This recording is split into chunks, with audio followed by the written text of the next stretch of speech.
कभी सोचा है पैसे की असली ताकत क्या है? क्या वो ताकत सिर्फ हमारे बैंक बैलेंस में छुपी है या हमारे दिमाग में? एक पहाड़ी रास्ता है, ठंडी हवा बह रही है और एक बुजुर्ग आदमी एक लकड़ी की छड़ी के सहारे धीरे धीरे चल रहा है। उसके चेहरे पर झुर्रियां हैं, लेकिन आंखों में एक अजीब चमक, जैसे उसने जिंदगी का कोई गहरा राज देख लिया हो। उसके बगल में चल रहा है एक नौजवान, तेज, महत्वाकांक्षी और पैसों के पीछे पागल। वो बुजुर्ग से पूछता है, दादाजी, आपने इतना सारा पैसा कैसे कमाया? बुजुर्ग मुस्कुराते हैं और कहते हैं, पैसा कमाना मुश्किल नहीं है बेटे, मुश्किल है उसे समझना। यहीं से शुरू होती है द साइकोलॉजी ऑफ मनी की कहानी।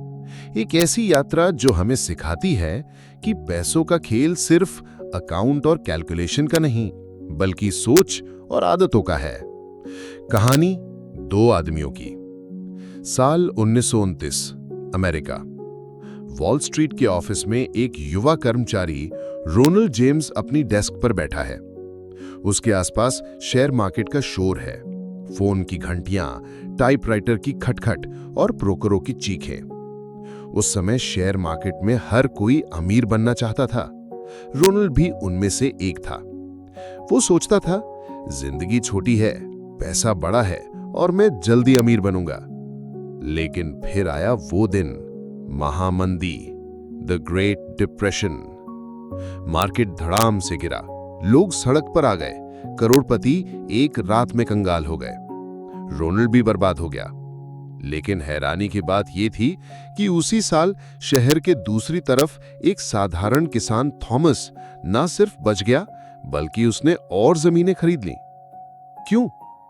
क्योंकि थॉमस ने पैसा समझा था। वो जानता था कि पैसा सिर्फ जल्दी कमाने की चीज नहीं, बल्कि लंबे समय तक टिकाने की कला है। पैसा और दिमाग का रिश्ता। मॉर्गन हॉसल कहते हैं, पैसे के साथ आपका व्यवहार आपकी सोच से बनता है और सोच आपके अनुभवों से। मतलब, अगर आपने बचपन में गरीबी देखी है तो आप पैसा खर्च करने में सावधान होंगे। अगर आपने अमीरी में परवरिश पाई है तो आपको रिस्क लेने में डर नहीं लगेगा। यहां एक दिलचस्प सीन सोचिए। दो बच्चे एक ही मोहल्ले में रहते हैं। एक के पापा रोज दुकान में मेहनत करते हैं, पैसे बचाते हैं, सोच समझकर खर्च करते हैं। दूसरे के पापा बिजनेस में पैसे घुमाते हैं, बड़े बड़े रिस्क लेते हैं। दोनों बच्चे बड़े होकर पैसा बिल्कुल अलग तरीके से संभालेंगे, क्योंकि उनकी मनी साइकोलॉजी अलग है। लक और रिस्क, अदृश्य ताकतें। कहानी यहीं खत्म नहीं होती। पैसे की दुनिया में दो अदृश्य किरदार हमेशा मौजूद रहते हैं, लक यानी किस्मत और रिस्क यानी जोखिम। अक्सर हम अमीर लोगों की कहानियां सुनकर सोचते हैं, वाह, इन्हें देखो कितने स्मार्ट हैं। लेकिन सच ये है कि उनकी सफलता में किस्मत का हिस्सा भी उतना ही होता है जितना मेहनत का। मॉर्गन हॉसल एक उदाहरण देते हैं, बिल गेट्स। हाँ, वो बेहद होशियार थे, लेकिन उन्हें ऐसे स्कूल में पढ़ने का मौका मिला जहां कंप्यूटर मौजूद था। उस समय के लिए यह बेहद दुर्लभ चीज थी। अगर वो मौका ना मिला होता तो शायद उनकी कहानी अलग होती। दूसरी तरफ आप में से कई ऐसे होंगे जिन्होंने कड़ी मेहनत की, लेकिन एक गलत समय पर लिया गया फैसला आपकी जेब खाली कर गया। यानी पैसा सिर्फ गणित नहीं है, ये टाइमिंग और हालात का भी खेल है। कहानी हिटलर का सैनिक और भाग्य। द्वितीय विश्व युद्ध का समय। एक जर्मन सैनिक एरिक बर्फीली रात में मोर्चे पर तैनात है। गोलियां चल रही हैं, चारों तरफ मौत का साया है। अचानक एक गोली उसके हेलमेट में लगती है, लेकिन अजीब तरह से वो सिर्फ हेलमेट को छू कर निकल जाती है। एरिक बच जाता है। युद्ध खत्म होने के बाद वो बर्लिन में एक छोटी दुकान खोलता है और धीरे धीरे अमीर बन जाता है। सोचिए, अगर उस रात वो गोली थोड़ी भी इधर उधर लग जाती तो उसकी पूरी जिंदगी बदल जाती। यही है लक और रिस्क का खेल, जो हमें दिखता नहीं, लेकिन हमारे पैसों और जिंदगी पर गहरा असर डालता है। क्यों इनफ सबसे बड़ा खजाना है? मॉर्गन हॉसल कहते हैं, enough is the hardest financial skill. मतलब मेरे पास अब पर्याप्त है, ये बोल पाना सबसे मुश्किल है, क्योंकि इंसान की आदत है और चाहिए और चाहिए। ये चाहत कई बार हमें ऐसे रिस्क लेने पर मजबूर कर देती है जो सब कुछ बर्बाद कर सकती है। एक कहानी है, रिचर्ड एक बड़े इन्वेस्टमेंट बैंक में काम करता था। उसकी सैलरी करोड़ों में थी, लेकिन उसे लगा कि अगर मैं थोड़ी और रिस्क लूं तो मैं और अमीर बन सकता हूं। उसने हाई रिस्क स्टॉक्स में सब कुछ लगा दिया और 1 साल के अंदर उसके पास कुछ भी नहीं बचा। उस दिन उसे समझ आया, असली दौलत ये नहीं कि आपके पास कितना है, बल्कि ये है कि आपके पास जो है वो सुरक्षित है। वेल्थ वर्सेस रिच, फर्क समझिए। यहां एक और अहम बात आती है। रिच मतलब आपके पास अभी बहुत पैसा है। वेल्थ मतलब आपके पास इतना है कि आप बिना कमाए भी अपनी जिंदगी आराम से जी सकते हैं। मॉर्गन हॉसल कहते हैं, धन वो है जो आप देखते नहीं, जो आपने बचा रखा है। सोचिए, एक आदमी महंगी गाड़ी चलाता है, डिजाइनर कपड़े पहनता है, लेकिन बैंक में कुछ भी सेव नहीं है। दूसरा आदमी साधारण कपड़े पहनता है, पुरानी गाड़ी चलाता है, लेकिन बैंक में करोड़ों सेव है। असली अमीर कौन है? दूसरा, क्योंकि उसकी अमीरी दिखावे में नहीं बल्कि सुरक्षा में है। कहानी, रात की ट्रेन। रात के 2 बजे मुंबई स्टेशन।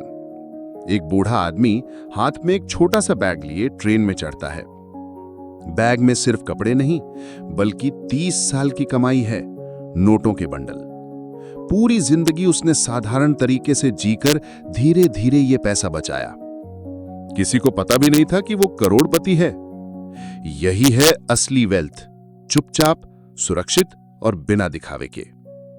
लेसन, पैसा संभालना कमाने से ज्यादा मुश्किल है। शायद आप भी सोचते हो, मुझे बस एक बार अच्छा पैसा मिल जाए फिर मैं संभाल लूंगा। लेकिन सच ये है कि पैसा संभालने के लिए सेल्फ कंट्रोल, पेशेंस और रिस्क मैनेजमेंट चाहिए, और ये सब हमारी साइकोलॉजी से आता है। मॉर्गन हॉसल कहते हैं, financial success is not hard science, it's a soft skill where how you behave is more important than what you know। मतलब पैसे के बारे में जानकारी होना अच्छा है, लेकिन पैसे के साथ सही व्यवहार करना, यही असली ताकत है। और यहीं से शुरू होती है हमारी असली यात्रा, जहां हम सीखेंगे कि पैसा सिर्फ कमाने की चीज नहीं, बल्कि एक सोच है, एक मानसिक खेल है, जिसे जीतने के लिए हमें अपने दिमाग को समझना होगा। हमने देखा कि पैसा सिर्फ एक संख्या नहीं है, ये हमारी सोच, अनुभव और आदतों का खेल है। लेकिन असली सवाल यह है, जब हमें ये समझ आ जाए तब हम इसे अपने पक्ष में कैसे इस्तेमाल करें। कंपाउंडिंग, सबसे शक्तिशाली जादू। कहते हैं, compound interest is the 8th wonder of the world. और सच मानिए, ये किसी जादू से कम नहीं। सोचिए, एक तालाब में एक कमल का फूल है। हर दिन उसकी संख्या दुगनी हो जाती है। 30 दिन में तालाब पूरी तरह भर जाता है। तो 29वें दिन क्या होता है? सिर्फ आधा तालाब भरा होता है।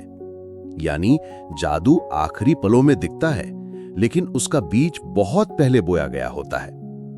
बेंजामिन ग्राहम, वॉरेन बफेट के गुरु, कहते थे, पैसा पेड़ की तरह है, आज लगाया तो कल नहीं, सालों बाद उसकी छांव मिलेगी।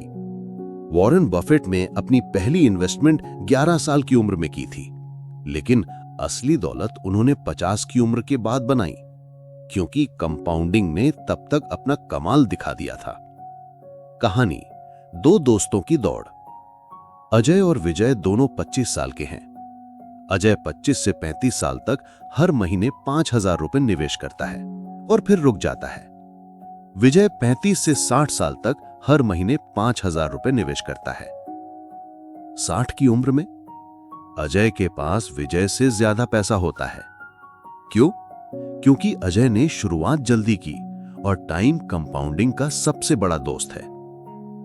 ग्रीड, वो दुश्मन जो जीतने नहीं देता। लेकिन यहां एक खतरा है, ग्रीड यानी लालच। हम सोचते हैं थोड़ा और। यही सोच हमें गलत फैसले लेने पर मजबूर कर देती है। 2008 की आर्थिक मंदी याद है? लोगों ने घरों की कीमत बढ़ने पर बिना सोचे समझे कर्ज लिया। बैंक ने भी लालच में कर्ज बांटा। नतीजा, सब डूब गए। मॉर्गन हाउसल कहते हैं, आप कब रुकना है ये जानना किसी भी बड़ी जीत से ज्यादा महत्वपूर्ण है। सेव मनी, फ्रीडम का असली रास्ता। बहुत लोग सोचते हैं मैं ज्यादा कमाऊंगा तो ही अमीर बनूंगा, लेकिन असली राज है कम खर्च करना और ज्यादा बचाना, क्योंकि बचाया हुआ पैसा आपको दो चीजें देता है: सिक्योरिटी, बुरे वक्त में सहारा; फ्रीडम, अपनी मर्जी से जीने का हक। एक कहानी। रीना कॉर्पोरेट जॉब में थी। हर महीने सैलरी आते ही वो शॉपिंग, डिनर और ट्रिप्स पर खर्च कर देती थी। उसके पास कोई सेविंग नहीं थी। जब कंपनी ने छटनी की, वो कर्ज में डूब गई। दूसरी तरफ सीमा, जिसने साधारण जिंदगी जी और अपनी सैलरी का 40% बचाया। जब उसकी कंपनी ने छटनी की, उसने कुछ महीनों का ब्रेक लिया और अपने पैशन का बिजनेस शुरू किया, क्योंकि पैसा सिर्फ जरूरत नहीं, आजादी भी है। इंडिपेंडेंस पैसे का सबसे बड़ा इनाम। मॉर्गन हाउसल कहते हैं, पैसे का असली उद्देश्य है हर सुबह उठकर यह कहना कि आज मैं जो चाहूं वो कर सकता हूं। सोचिए, आपके पास करोड़ों हों, लेकिन आपको रोज सुबह 8 बजे उठकर किसी और के कहने पर काम करना पड़े, तो क्या यह आजादी है? नहीं। इसलिए पैसा ऐसे खर्च करें कि वो आपको कंट्रोल दे, ना कि आपकी जिंदगी पर कंट्रोल ले ले। कहानी। वह आदमी जिसने ना कहना सीखा। राजीव एक बड़ी एमएनसी में था। सैलरी अच्छी, लेकिन बॉस टॉक्सिक। हर दिन तनाव में जीता था। लेकिन उसने धीरे धीरे सेविंग और स्मार्ट इन्वेस्टमेंट से इतना जमा कर लिया कि उसे नौकरी की जरूरत नहीं रही। एक दिन बॉस ने फिर से गलत डिमांड रखी। राजीव ने मुस्कुराकर कहा, नहीं। उस दिन उसे लगा कि वो दुनिया का सबसे अमीर आदमी है, क्योंकि उसके पास चुनने की ताकत थी। Wealth is what you don't see.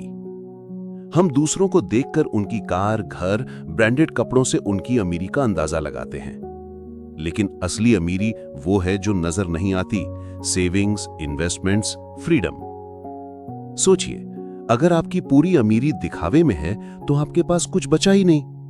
लेकिन अगर आपकी अमीरी चुपचाप बैंक में और एसेट्स में है तो आप सच में सुरक्षित है। कहानी। चुपचाप करोड़पति। दिल्ली का एक साधारण दिखने वाला आदमी, मटमैली शर्ट, पुरानी स्कूटर। पड़ोसियों को लगता था कि वो बस एक मामूली कर्मचारी है। लेकिन जब उसकी मौत हुई, लोगों को पता चला कि उसने करोड़ों का पोर्टफोलियो छोड़ा है। कोई नहीं जानता था, क्योंकि उसने दिखावा नहीं किया, बस चुपचाप बनाया। टेल इवेंट्स, जब एक घटना बदल देती है सब कुछ। पैसे की दुनिया में 80% नतीजे सिर्फ 20% फैसलों से आते हैं। कई बार एक सही फैसला आपकी पूरी जिंदगी बदल देता है, और एक गलत फैसला सब बर्बाद कर देता है। वॉरेन बफेट की दौलत का बड़ा हिस्सा सिर्फ कुछ बड़ी डील से आया, बाकी सब बस यात्रा का हिस्सा था। इसलिए छोटे छोटे फैसलों में भी धैर्य और समझ रखें, क्योंकि आप नहीं जानते कि कौन सा फैसला टेल इवेंट बनकर सब बदल देगा। Avoiding stupidity is easier than seeking brilliance. Morgan Housel कहते हैं, फाइनेंशियल सक्सेस का मतलब है बड़े नुकसान से बचना, ना कि हमेशा बड़े मुनाफे की तलाश करना। मतलब अगर आप बस बड़े घाटों से बच जाएं तो आप धीरे धीरे जीत जाएंगे। ये लंबी दौड़ है, शॉर्टकट की नहीं। कहानी। कछुआ और खरगोश। हम सब ने बचपन में सुना है कि कछुआ जीत गया क्योंकि वो धीरे धीरे लेकिन लगातार चला। पैसे की दुनिया भी वैसी है। धीरे धीरे सही फैसलों से आप हर तेज भागने वाले लेकिन लालची खरगोश से आगे निकल जाएंगे। Final lesson. पैसा और खुशी। आखिर में सवाल यह है, क्या पैसा खुशी खरीद सकता है? हां, अगर आप उसे सही जगह खर्च करें, अपनों पर, अपने समय पर और अपने सपनों पर।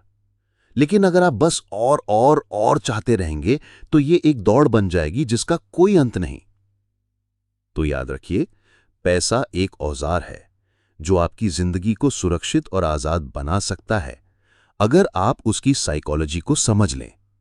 पैसा कमाना कला है, पैसा बचाना समझदारी है, और पैसा संभालना जिंदगी का सबसे बड़ा खेल है। अगर आपने ये कहानी सुनी और आज से सिर्फ एक छोटा सा कदम भी बदल दिया, तो आप भी अपनी फाइनेंशियल फ्रीडम की यात्रा पर हैं। और शायद कुछ साल बाद कोई आपसे पूछे, आपने ये सब कैसे किया? तो आप मुस्कुराकर कहेंगे, मैंने पैसों की मनोविज्ञान समझ ली थी और बस बाकी सब अपने आप हो गया। अगर आपको ये स्क्रिप्ट पसंद आई हो तो किताब कथा को जरूर सब्सक्राइब कीजिए और अगली किताब की जादुई यात्रा के लिए तैयार रहिए।